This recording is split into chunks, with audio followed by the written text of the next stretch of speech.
ওড়িশা ভারতের পূর্বাঞ্চলের একটি রাজ্য যার রাজধানী ভুবনেশ্বর। এই রাজ্যটি প্রাকৃতিক সৌন্দর্য, সমুদ্র সৈকত, মন্দির ও সাংস্কৃতিক ঐতিহ্যে ভরপুর। বিশেষ করে পুরীর জগন্নাথ মন্দির ও কর্ণাটকের সূর্য মন্দির বিশ্ববিখ্যাত। এখানকার রথযাত্রা উৎসব বিশ্বজুড়ে পরিচিত।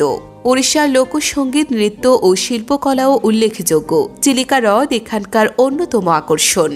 আজ আপনাদের উড়িষ্যার এক অপরূপ সৌন্দর্যমণ্ডিত স্থানে নিয়ে যাব, যাকে বলা হয় ভারতের নায়াগ্রা। উড়িষ্যার যে এত সুন্দর এক জায়গা রয়েছে, সত্যি তা কল্পনার বাইরে। পাহাড় ঘেরা পথ ধরে চলতে চলতে যতদূর চোখে যায় শুধু সবুজ আর সবুজ, তারই মাঝে উকি দিচ্ছে লাল মাটি। যারা শুধু পুরীর মন্দির ঘুরে আসেন তাদের জন্য রইল এক অচেনা ডেস্টিনেশনের খোঁজ। শহর থেকে প্রায় 2 ঘন্টার পথ পেরিয়ে গণেশ মন্দির, রাস্তায় পড়ে দেওমালি ভিউ পয়েন্ট। ওড়িশা রাজ্যের সর্বোচ্চ পয়েন্ট এটি। আকারে বিশাল টেবিল টপের মতো, দিগন্ত বিস্তৃত, সবুজের সমাহার। এই ভিউ পয়েন্ট থেকে খুব ভালোভাবে সূর্যাস্ত দেখা যায়। এই অঞ্চলে বাস করে কানবাস, ভূমিয়া ও মালিশ উপজাতি। শুধু দমনচলিতে 3টি দর্শনীয় স্থান রয়েছে। প্রথমে হনুমান মন্দির। সুবিশাল মূর্তি রয়েছে এই মন্দিরে, যা দেখার মতো। দ্বিতীয় গন্তব্য সাই বাবা মন্দির, যার গঠনশৈলী দেখে চমক লাগবে।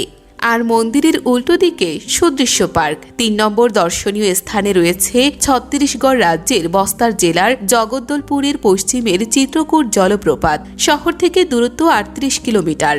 বিন্দু পর্বত থেকে উৎপন্ন হয়ে কালাহান্ড অঞ্চল হয়ে ইন্দ্রাবতী নদী সৃষ্ট করেছে এই জলপ্রপাতটি। তারপর মিলিত হয় গোদাবরী নদীর সাথে।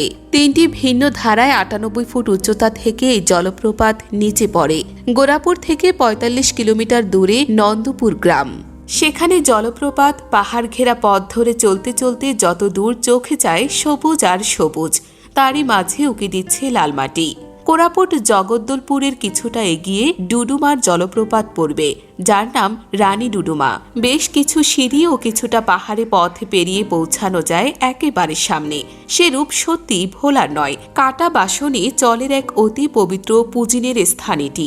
এখানে বাঁশ গাছকে পুজো করা হয়, তাই অঞ্চলে কেউই বাঁশ গাছ কাটেন না। সমুদ্র পৃষ্ঠ থেকে 914 মিটারের উচ্চতায় এই জায়গায় রয়েছে একটি বাঁধ। এটি আবারও একটি লোয়ার ড্যাম মিলিয়ে গোলাপেড়া। জলধারের মাঝে ছোট ছোট দ্বীপের মতো তৈরি হয়েছে। খুবই সুন্দর দেখায় এগুলো। আপার ড্যামের চারপাশে রয়েছে সুন্দর সাজানো বাগান। শান্ত নিরিবিলি সেই বাগানে প্রায় 200 রকম ফুলের গাছ।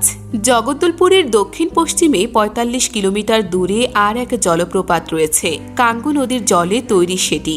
299 ফুট উঁচু থেকে নেমে আসা সে জলপ্রপাতটির প্রাকৃতিক সৌন্দর্য সত্যি অসাধারণ। অনেকগুলো অংশ থেকে নিচে নেমে আসে জলধারা।